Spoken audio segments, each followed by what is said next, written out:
Alright, you masters, this is Some-Belgian-prepper, and today I want to talk about the survival uses of maple syrup.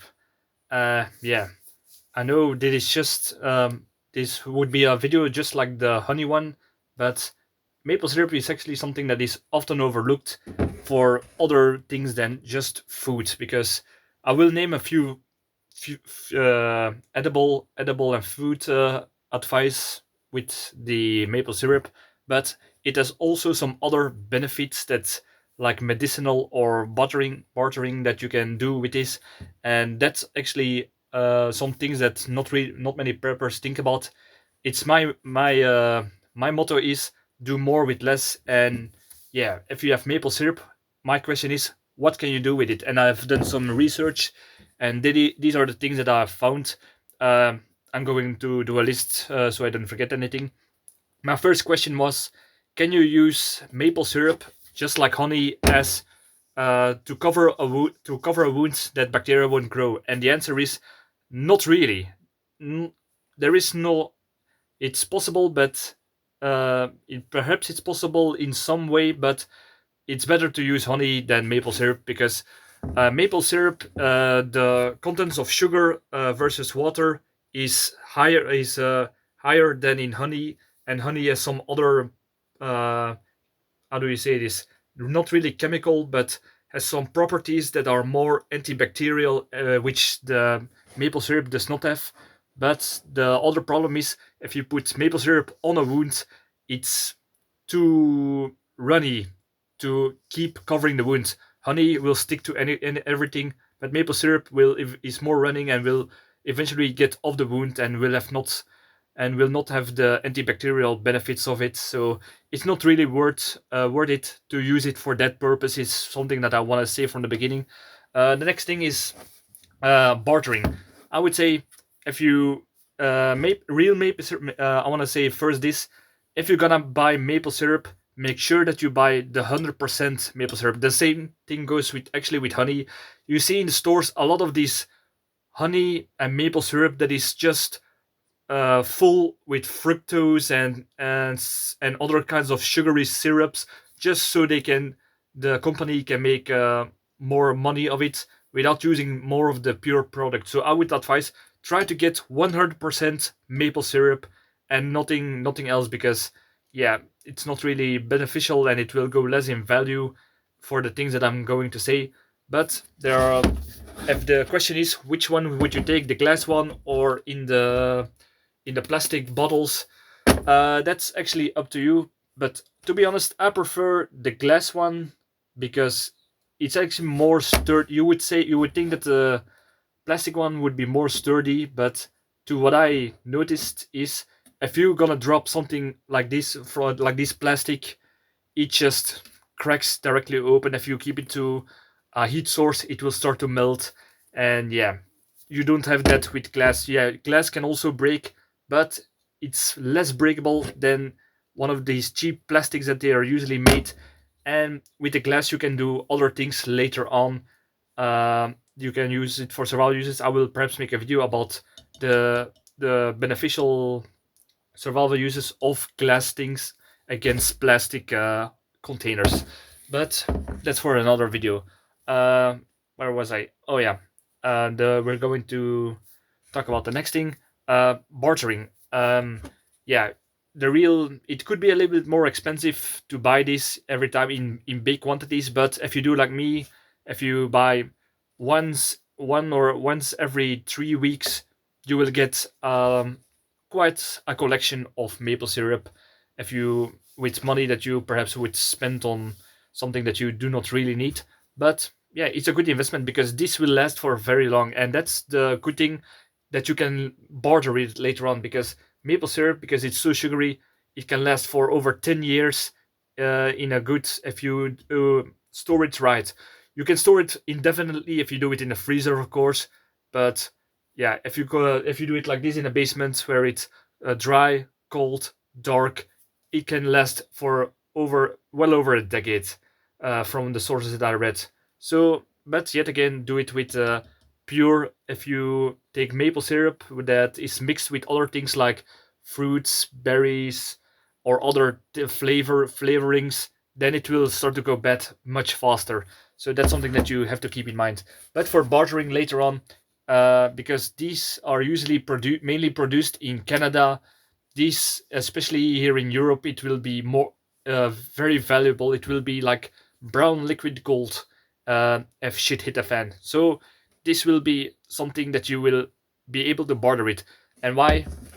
Because it has a lot of. I will make this point later on. I'm going off the list because otherwise I'm mixing things up. Next thing is baking. Yeah, there are a lot of things you can do qua cuisine for maple syrup the uses, but for baits also it's very good for baking and for marinate your meat, for example.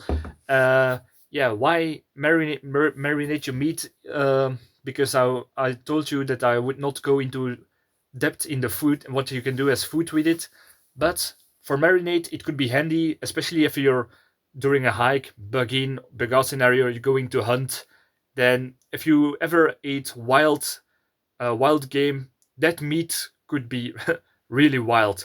It could have some particularly taste that could be a little bit too much for anyone, or you need to flavor it a little bit. So this could help. A little bit of marinade of this could help um, getting that wild game meat a little bit better inside of your body and your belly. So next thing is alcohol. If you got maple syrup, you can actually use the sugar to ferment, to turn the sugars into alcohol. And yeah, alcohol made out of this could be good. I have not tried it, but I heard some people that they made out of maple syrup, so alcohol, and it seems to be good. Next thing is another thing that I was wondering is it good for people with diabetics who are diabetic? The thing is, sources are very mixed, but in the overall things, it's kind of negative. It's not helpful for people who are diabetic because it's so full of sugar. It has a high sugar content, so yeah, that's not really something I would do if in a case that insulin and medication are out of the picture because of shit in the fan or some other the disaster scenario. It could help in certain types of diabetic, but I'm not a medical professional, so you have to look further into what some other medical professions say in this kind of field. But overall, I have not seen very much good positive research or uh, things that people said on the internet about diabetic people and maple syrup. So yeah, I'm not going to judge about this. Say it's good, say it's bad. I just say that I have not found definitely result on this topic. So I would say look up for yourself, ask professionals, people who are smarter than me. Next thing is this is actually also something that I always take in my bug out bag, and that is yeah, maple syrup, because it's high in caloric density. It's some quick sugars for if you're going to do some high intensity activity and you need some quick sugars to because you have no time or not means to cook a full meal during during a bug out scenario, but it's very small. The amount of caloric intake which is for the amount of space and weight that this has, it's worth it. I would say it's just like honey. I would prefer honey over this, but if you don't have honey, this is the next best thing that can replace that in that regard. And it also has some, how do you say this, some good nutritional value also, because it has antioxidants, zinc, magnesium, manganese, and calcium, if I remember well from the research. Probably has some other things too, but that those were more mixed, that I did not really trust it to name them, but those were things that regularly were inside of it, from what I could see. Right. Next thing is, if you are like me, a little bit of a homestead prepper, or for more prepared for a bug-in, you will probably pickle or brine or salt dry a lot of your meat and your food that you grow or hunt for yourself. But the thing is, I've noticed lately that some of my brine mixtures are a little bit too salty. So if I eat the meat that comes from certain pickle moments that I did, it's really salty. But it's so salty that I really need to boil the salt out of the meat. But if it's even then too much salt, you can use maple syrup to ease up on the salt flavor and help it to dilute, not really dilute, but masked a little bit of the salt that is in your pickled meat, or your pickled fruits, vegetables, meat, fish, all that stuff. It can ease on the salty taste. All right, I think I'm ready now. And yeah, I know it's a short video, but more I could not have find because survival sources about maple syrup are very low. The most you can find is how to make your own maple syrup or tap it from a tree.